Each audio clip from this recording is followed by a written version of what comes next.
Salut à tous, on se retrouve donc aujourd'hui pour parler du match entre Lyon et le PSG. Vous connaissez le résultat mieux que moi. 4-1 pour le PSG, c'était un match très compliqué pour les Lyonnais. Première mi-temps, on n'a rien vu. C'était une catastrophe. Enfin, on n'a rien vu. Offensivement, il y a eu quelques trucs.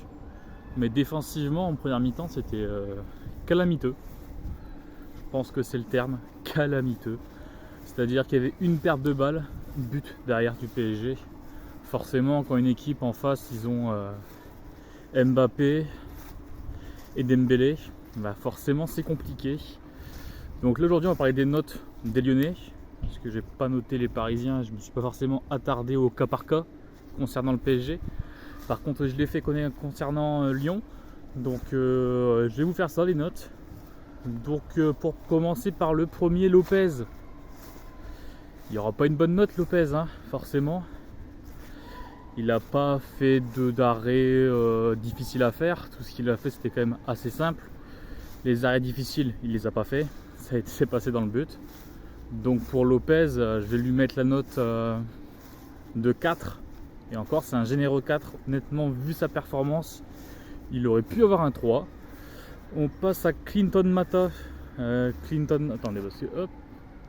Clinton Mata, lui, je lui mets la note de 5. Parce qu'il a quand même défendu, il a quand même essayé 2-3 petites choses. Donc c'était pas catastrophique. Donc 5 pour Clinton Mata. Il n'a pas plus. Parce que malgré tout, Lyon, ils ont pris 4 buts. Difficile de mettre non plus une grosse note à un défenseur qui prend 4 buts. On passe à Keita Tchar, que je lui mets la note de 4. Son match était vraiment pas terrible. Limite, je pourrais lui mettre 3. Parce qu'on voit sur sa action qu'il est un petit peu... En fait, il est trop en avant. Alors que normalement, il est censé être vraiment vers l'arrière pour éviter les profondeurs. Là, dès qu'il y avait un ballon en profondeur, lui, il était absolument pas là. Donc, c'est pas un bon match de sa part. Je pense que Keita Tchar, il aime bien défendre face à une équipe qui joue pas en profondeur. Dès qu'une équipe joue en profondeur, je pense que notre ami, il aura du mal. Et Diomandé... Alors, Diomandé, je vais être honnête avec vous. Soit j'ai regardé le match de travers, soit j'ai pas compris un truc, parce que j'ai absolument vu aucune interception de Diomandé, ni aucun tacle réussi. Enfin, j'ai vraiment limite pas vu Diomandé du match, donc c'est un petit peu inquiétant. Donc je vais lui mettre une note de 3 également, mais sans conviction. Tagliafico, alors lui par contre il a fait un très très bon match, je trouve. Principalement défensivement, offensivement on l'a pas forcément trop vu, mais ouais, défensivement il était très costaud, il a pas mal taclé Dembélé et Barcola ensuite.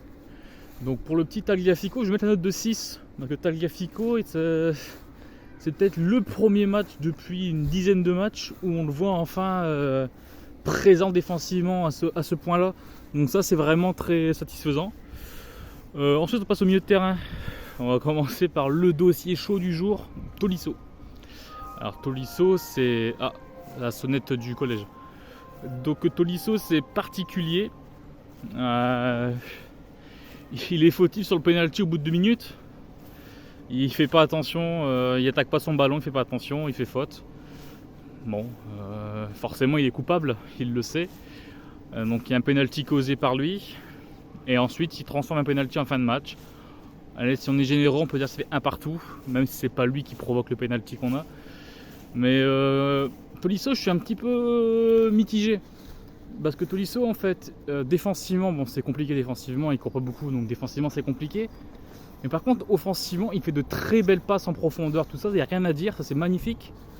Par contre, quand il court, quand il a le ballon dans les pieds qui court, j'ai l'impression que le mec, c'est un vétéran à un match caritatif. J'ai l'impression que le mec il a plus d'endurance, il a plus rien. Genre il est là, il prend le ballon, 2-3 touchés de balle, il fait une passe et il trottine. J'ai vraiment l'impression de voir c'est un match des héros 98 contre je sais pas qui.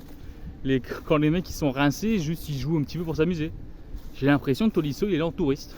Mais bon. Il fait quand même quelques passes intéressantes qui permettent ensuite aux attaquants d'avoir des ballons intéressants à jouer. Donc voilà. C'est vraiment mitigé par rapport à Tolisso. Je sais pas quoi en penser. D'un côté il fait des choses bonnes, Mais d'un autre côté, c'est insuffisant, donc particulier. Pour le match d'hier, je vais lui mettre un note de 4. Je peux difficilement lui mettre plus que 4, vu qu'il provoque quand même le penalty qui nous flingue le match dès le départ. Pour 4 pour Tolisso. Maitland-Niles, il a fait des belles choses. Maitland-Niles avec le ballon, on voit qu'avec le ballon dans les pieds, il a quand même des facilités techniques. Bon, par contre, voilà, défensivement, forcément, comme toute l'équipe, c'était pas ça. Donc, c'est particulier. Je vais lui mettre à 5 aussi pour Maitland-Niles. On passe à Ryan, non, à Cacré, pardon. Cacré qui jouait numéro 10.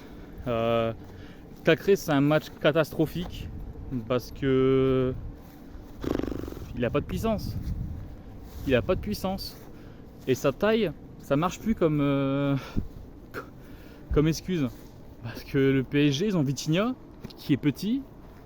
Ils ont Zaïre Emery qui n'est pas non plus très grand, très costaud. Et ces mecs-là, ils se battent. Et ils gagnent les duels.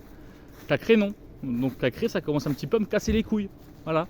Il faut le dire les choses. Donc Cacré, je lui mettrai une note de 3 parce que son match, il est chaotique. Voilà. Cherki, je vais lui mettre la note de 7. Pour être objectif, je devrais mettre 6. Mais vu que c'est le seul qui a vraiment créé des occasions, je suis obligé de lui mettre 7. Il a vraiment bien joué. Ses dribbles, il les a quand même pas mal remportés. Il a réussi 6 dribbles sur 8. C'est pas mal, ça fait un beau ratio pour le coup. Et pareil, il a fait 3 passes clés. Et puis non, franchement, il a bien joué. Il était un petit peu esselé, c'est peut-être ça le problème à Lyon. Cherki qui est un peu trop esselé. Ensuite, on avait Ernest Nuama, premier match de notre recrue, sous nos couleurs. Lui, c'était vraiment pas mal. Il a fait un bon match. Un peu trop de gris-gris. Après, on peut pas lui en vouloir. Il fallait bien qu'il se montre un petit peu, puis de toute façon collectivement il n'y avait pas grand chose à faire, donc le seul recours c'était ce recours tout seul, solitaire. Il est intéressant, il a montré des belles choses, des accélérations, il a une très bonne vitesse. Il a essayé un grand pont sur Marquinhos en démarrant 5 mètres derrière, il a réussi à le faire, pour moi il y avait faute, mais ouais, il a réussi à le faire, et pourtant Marquinhos il court vite. Ernest Nuama, je vais lui mettre la note de 6 parce qu'il a quand même pas mal essayé et c'était pas mal. Kadewere qui a commencé ce match en pointe, catastrophique. Je mets rarement en dessous de 3 comme note. Là pour Kadewere, je vais lui mettre 2 parce qu'il a rien eu à faire pendant 45 minutes. Bon, il a rien eu à faire, ou il a cherché à ne rien faire. Et la seule situation qu'il a eue, c'était un face-à-face avec Donnarumma. On peut même pas dire que Donnarumma l'a arrêté, on peut carrément dire que Kadewere lui a donné le ballon. Donc ouais, Kadewere, nul à chier.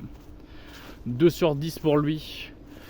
Pour parler un petit peu de Laurent Blanc, ses choix tactiques étaient assez bons, notamment quand il a changé de système à la mi-temps, en passant avec 5 défenseurs.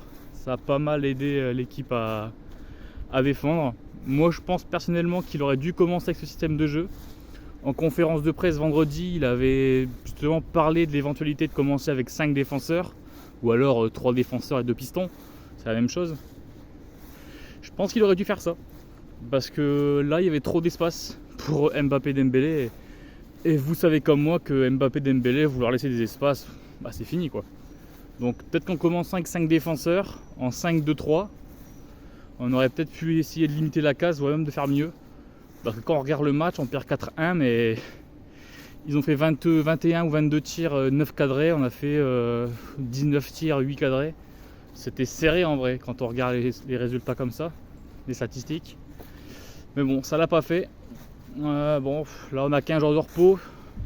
Pas mal de joueurs vont partir en sélection jeune notamment. Et il faudra travailler Laurent Blanc, il faudra qu'il travaille, je pense, mentalement avec cette équipe. Il doit travailler mentalement, Laurent Blanc. Il doit vraiment les motiver à donner à 200%. Parce que moi je pense que les joueurs de la qualité, même un Tolisso, je pense qu'il peut courir plus que ça. Il faut juste que mentalement, au bout d'un moment, il faut le secouer. Et je pense d'ailleurs que si vous avez vu jusqu'à la fin du match, le porte-parole des Bad Guns a fait un message magnifique aux joueurs. Moi j'ai jamais vu ça quand un supporter parle après un match avec un micro aux joueurs. J'ai bien aimé. Le message, il n'y avait pas de propos insultants, sauf pour Barcola qui les mérite. il n'y avait pas de propos insultants.